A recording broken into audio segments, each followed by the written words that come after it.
All right, everyone, here's the top best practices for having success with Bona Red Out.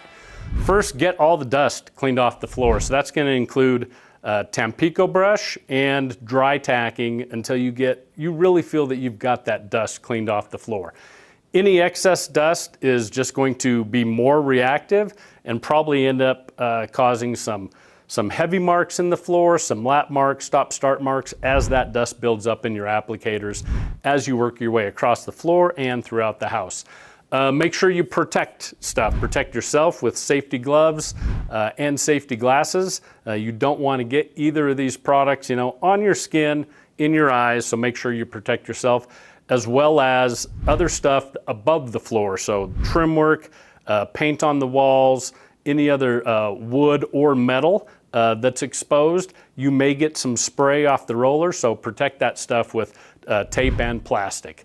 Apply evenly and generously. If you don't apply enough product, it's reactive. So if you don't apply enough, it's not going to have a chance to react enough, and you may not get the results you want. So evenly and generously. Also keep A and B mixed, and usually that's going to be just every time I dip my roller in the bucket, I'm going to make sure I go down all the way to the bottom, and I'm just kind of mixing it up as I'm getting some new product to put down.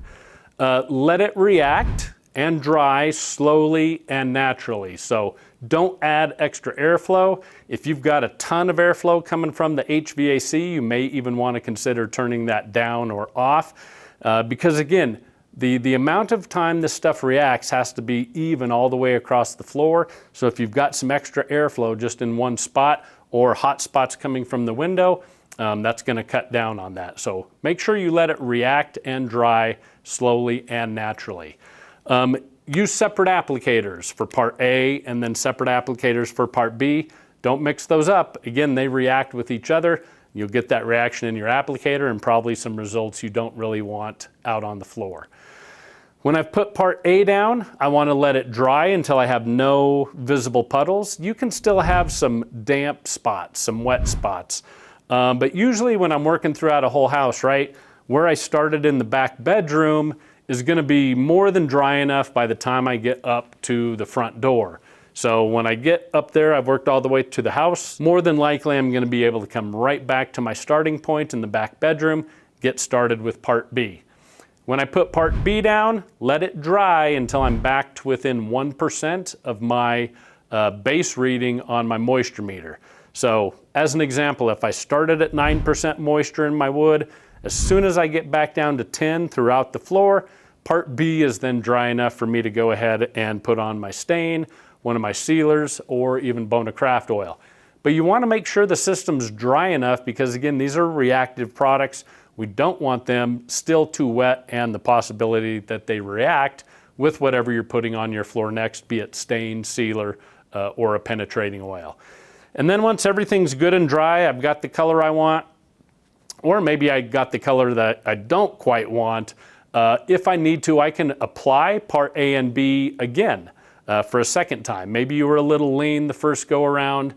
Maybe there's just a little more pink and red in this floor than you're used to on your other red oak floors.